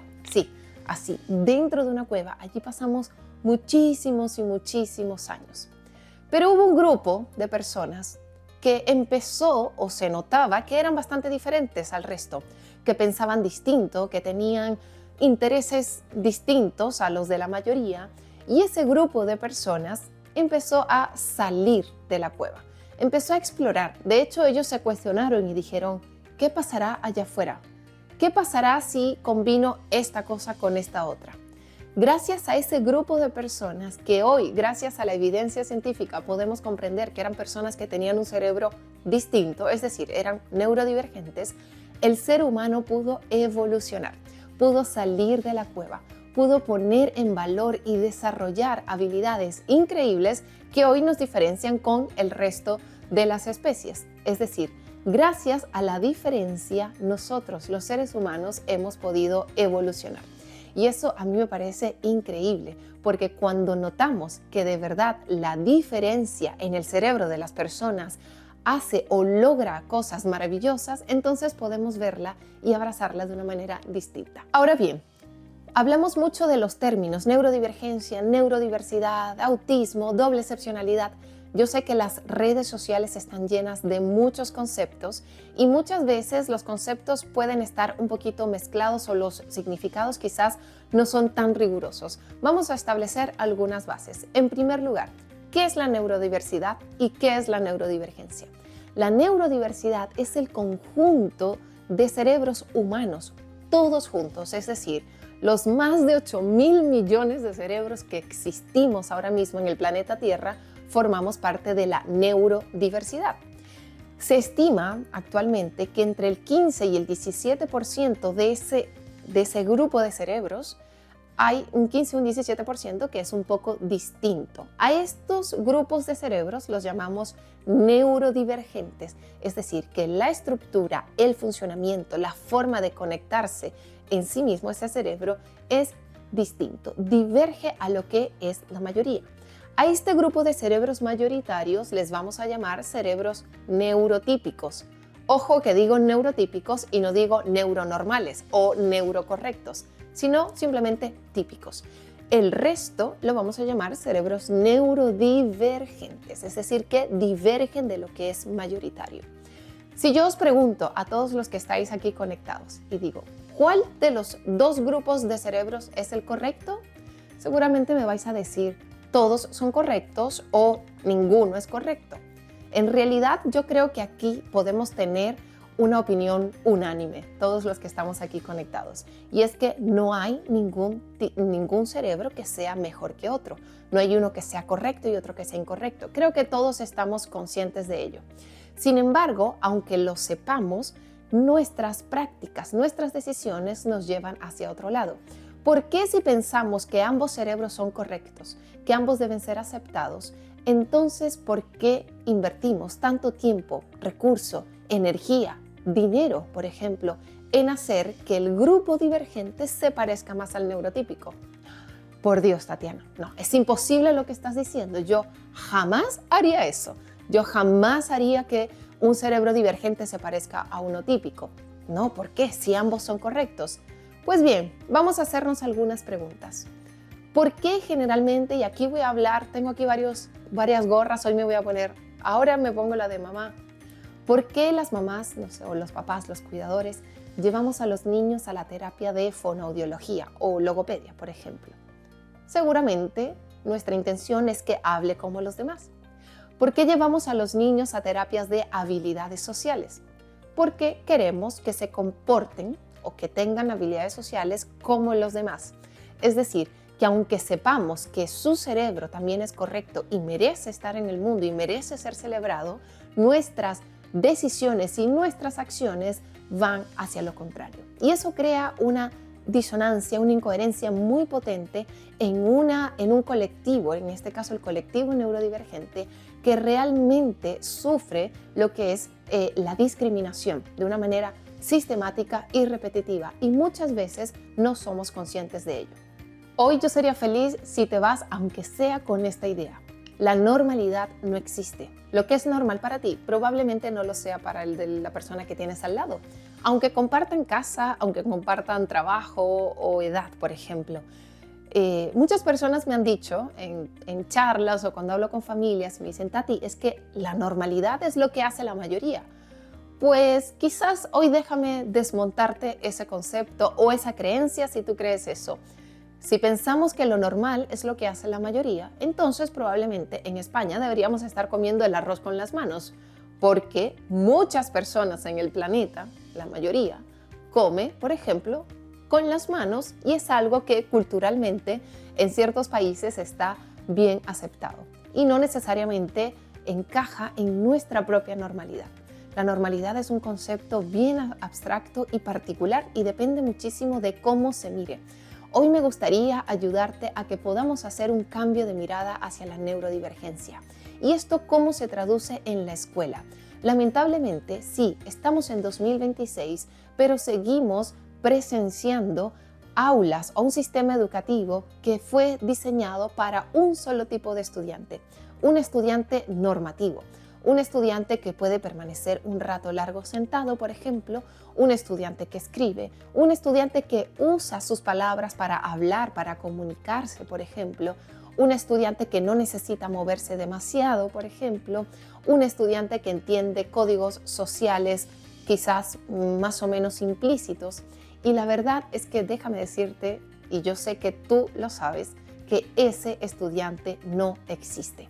La neurodivergencia ya es una realidad, ya no es algo que solo pasa en las redes sociales o en aquella mamá que tenía aquel niño, o no es algo que simplemente es una moda. La neurodivergencia existe, es una realidad biológica. Entre el 15 y el 17% de las personas y de los estudiantes tendrán necesidades educativas especiales. Y ya no solamente hablo de autismo, hablo de otras neurodivergencias como por ejemplo las altas capacidades, el TDA o déficit atencional. No me gusta mucho la palabra, pero es la que se conoce: dislexia, dispraxia, altas capacidades, discalculia y muchísimas más.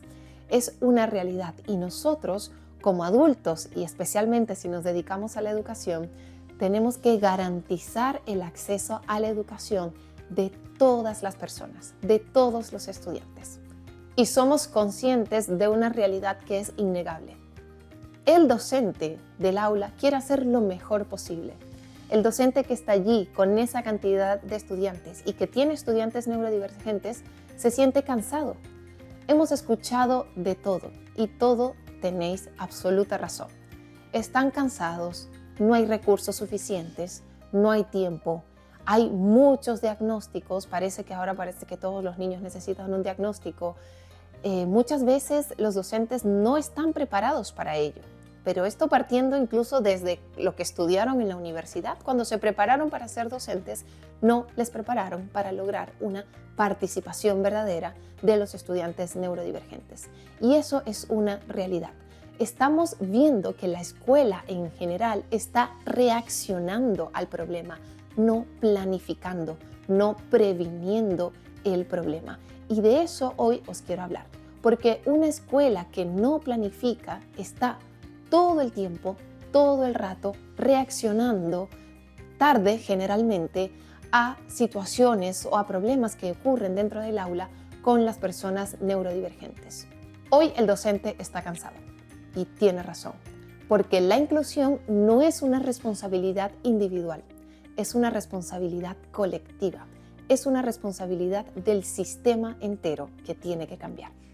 Yo sé que tú no necesitas más diagnósticos para poder actuar. Tú quieres herramientas prácticas. Así que te tengo un pequeño adelanto de un material que he preparado que te voy a contar más adelante. Pero hay cosas prácticas que puedes empezar a hacer tú mismo, de hecho, hoy, si quieres, o mañana mismo dentro de tu aula para poder tener un espacio mucho más participativo, mucho más inclusivo con todos. Así que te dejo aquí esta pequeña lista, son pequeñas recomendaciones, como por ejemplo, 1. Reduce los estímulos innecesarios.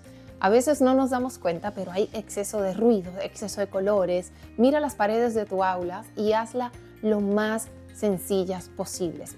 Yo sé que hay espacios y sobre todo los docentes de edades más pequeñas, por ejemplo, quieren tener espacios así muy coloridos, muy llenos de materiales que hacen los niños, etcétera, pero podemos elegir, por ejemplo, una pared del aula para tener todo este material y quizás las otras un poquito menos cargadas visualmente. Es súper importante y además verás que te va a ayudar muchísimo. Segundo, ten un espacio de regulación disponible. Tati, es que mi aula es muy pequeña, es que no puedo hacer, es que no tengo un espacio grande. No hace falta grandes espacios ni grandes recursos. Quizás un rinconcito con un cojín, quizás algunas mantitas, algo así que sea confortable, va a ayudar no solamente a los estudiantes neurodivergentes, sino a todos los estudiantes que en algún momento necesiten hacer una pequeña pausa para recargarse sensorialmente. Usa apoyos visuales para comunicar. No necesariamente todo tiene que ser hablado. Probablemente muchas veces los adultos estamos todo el rato hablando, pero recuerda que incluso nosotros que hablamos y estamos todo el día, habla para acá, habla para allá, también usamos otro tipo de apoyos visuales. Usamos el WhatsApp, usamos los stickers. A que un sticker comunica mucho más que muchas palabras, a que sí. Usamos emojis, usamos fotos, así que amplía la forma de comunicarte con tus alumnos también de esta manera visual y verás que te va a ayudar muchísimo. Y esto me lleva a la siguiente recomendación. Da las instrucciones cortitas, sepáralas en trozos también. Muchas veces los estudiantes neurodivergentes no solamente te están escuchando a ti, están escuchando a ti, las voces de los niños, las voces del entorno, la luz, la temperatura. Hay muchos estímulos, así que mientras menos, mejor. También es muy importante que verifiques la comprensión sin tener que exponer al niño delante de todos. Es decir, no es que vas a decir, Pedrito, ¿entendiste? ¿O me has entendido? ¿O me he explicado bien? Otra vez, y repetirlo así en voz alta delante de todos puede generar quizás un poquito de vergüenza en el niño y quizás hacerlo o exponerlo como que si no ha entendido, igual que sus compañeros. Así que si puedes, ponte a su altura, asegúrate, ten quizás algún gesto de complicidad con él o con ella para asegurarte de si ha comprendido toda la instrucción. Y sobre todas las cosas, anticipa. Siempre, mientras más anticipación uses, mientras más estructurada sea tu clase, mejor. ¿Por qué? Porque un cerebro neurodivergente necesita predictibilidad. El cerebro neurodivergente es alérgico a la incertidumbre. Por ende, mientras más estructurado y mientras más anticipación des, vas a asegurar que este estudiante esté mucho más tranquilo y regulado y puede emplear toda su energía en hacer otras cosas que son más difíciles, como por ejemplo socializar o incluso aprender algo que le cuesta un poquito más. Y las dos últimas que yo considero súper importantes porque forman parte de nuestra nueva normalidad, digámoslo así de alguna manera, es hablar de la neurodivergencia como algo absolutamente normal. Hablar de la neurodivergencia debería ser igual de válido o igual de típico que hablar de plantas o de animales, de árboles de comida o de qué hiciste el fin de semana. No solamente hablemos de neurodivergencia cuando ha pasado algo malo, cuando un niño se ha desregulado, cuando ha ocurrido algo que ha dejado al resto de las clases con dudas. Hablemoslos en todas las formas, también en cuestiones también positivas. Por ejemplo, te doy una súper idea.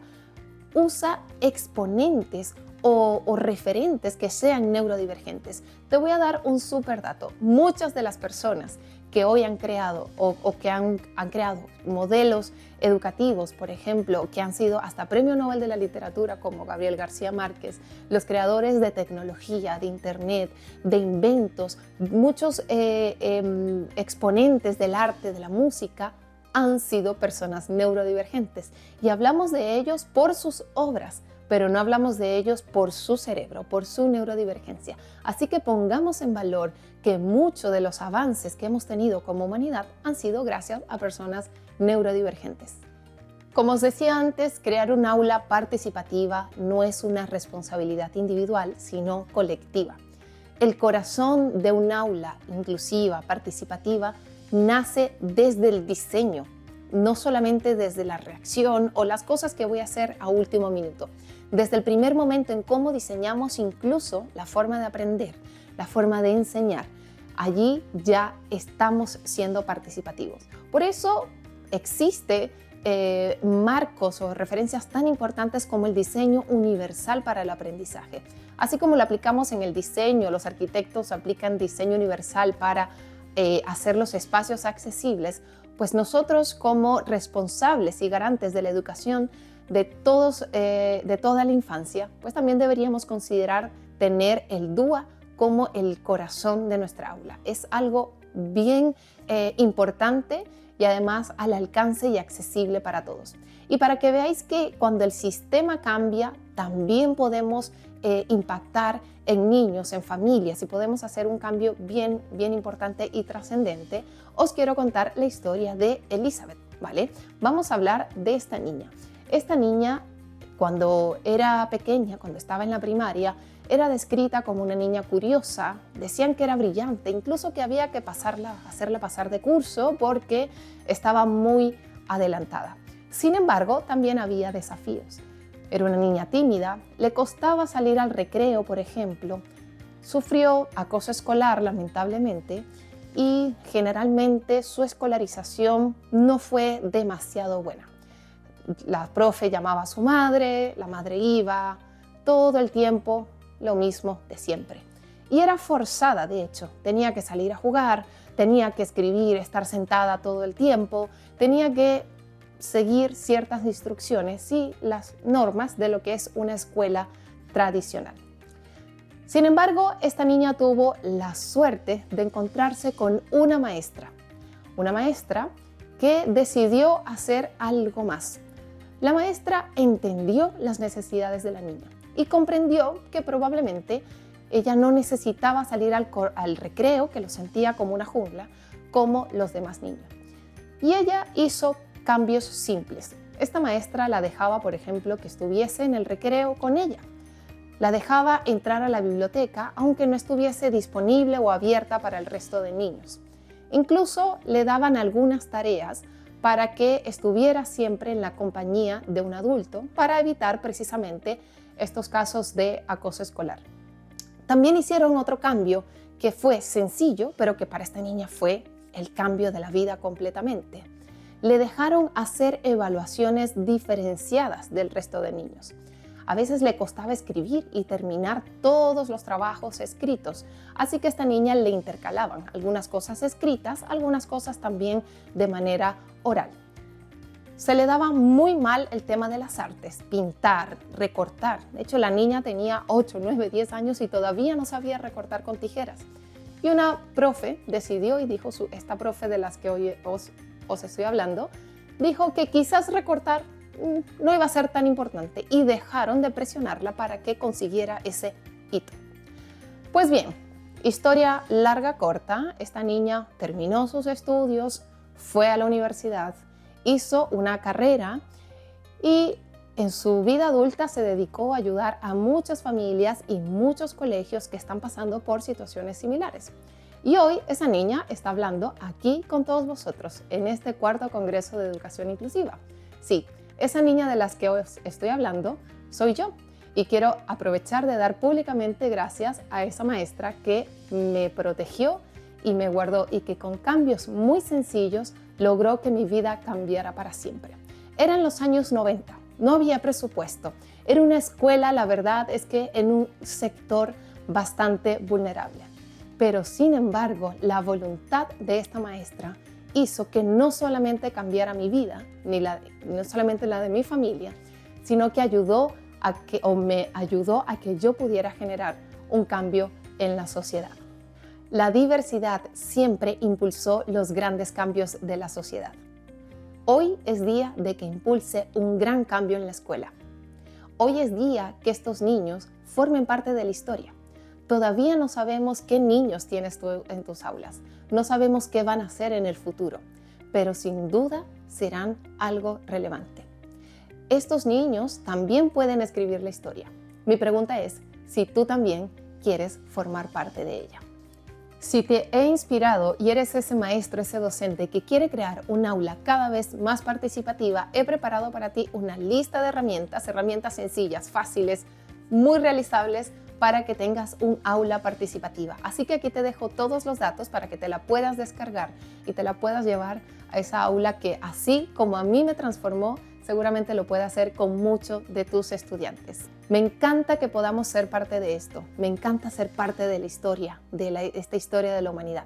Mi pregunta es, ¿estás tú dispuesto a ser parte de esta historia? Muchísimas gracias por escucharme. Ha sido un verdadero placer estar aquí con todos vosotros. Muchísimas gracias a ti, Tatiana. Estoy segura de que no soy la única que se ha emocionado con la historia de esa niña que encontró en su camino el apoyo de un entorno comprometido con la inclusión y que supo gestionar la diversidad. Como decía al principio, tu historia y tu trabajo son realmente una inspiración para todos los docentes que hoy nos acompañan.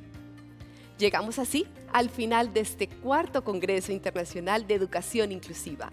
Han sido 2 días intensos de reflexión, de aprendizajes, pero sobre todo de conexión. Hemos hablado de bienestar, de herramientas prácticas, de innovación y hoy de algo tan esencial como la familia. Si algo nos llevamos de este congreso es que la inclusión no es una meta lejana ni una receta única. Es un camino que se construye cada día.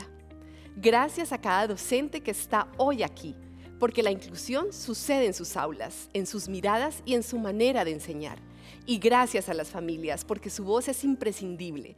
Gracias a todas las personas que hacen posible que este compromiso se traduzca en acciones concretas. La educación inclusiva no es el futuro, es el presente que estamos construyendo juntos.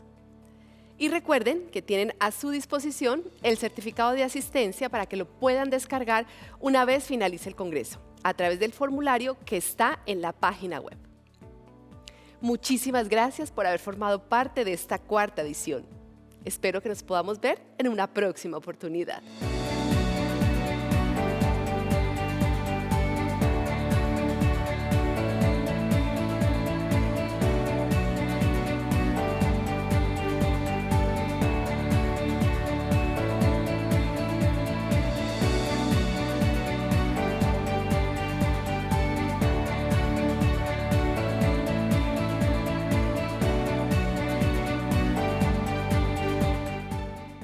A veces creemos que la educación cambia con grandes reformas, con nuevas metodologías, con nuevas tecnologías, con nuevas palabras.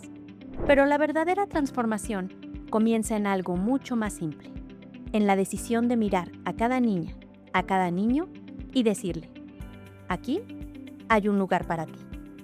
Hoy escuchamos historias de valentía, de paciencia, de esperanza, historias de familias que nunca dejaron de creer, de maestros que aprendieron a enseñar de otra manera, de escuelas que decidieron abrir sus puertas y también su corazón. Porque la inclusión no es una estrategia, no es un programa, no es una tendencia educativa, es una forma de entender la vida. Es reconocer que cada niño aprende distinto, que cada mente mira el mundo desde un lugar único y que justamente ahí, en esa diferencia, vive la riqueza de la educación. Cuando una escuela decide ser inclusiva, no cambia solo la vida de un estudiante, cambia la forma en que todos aprendemos a convivir. Los niños y las niñas descubren que ayudar es natural, que la empatía se aprende, que la diversidad nos separa, nos hace más humanos. El mayor aprendizaje de este encuentro está en una certeza que hoy compartimos, que ninguna escuela es verdaderamente grande si deja a alguien fuera. Y que la educación más poderosa no es la que enseña a competir, es la que enseña a pertenecer. Porque cuando una niña o un niño encuentran su lugar, encuentra su voz, encuentra su confianza y encuentra la posibilidad de soñar. Y cuando eso ocurre, no solo cambia su historia, cambia el futuro de todos. Gracias por creer, gracias por abrir caminos, gracias por recordar que educar no es solo enseñar contenidos, es construir un mundo donde todos tengan un lugar. Y ese mundo empieza en el aula.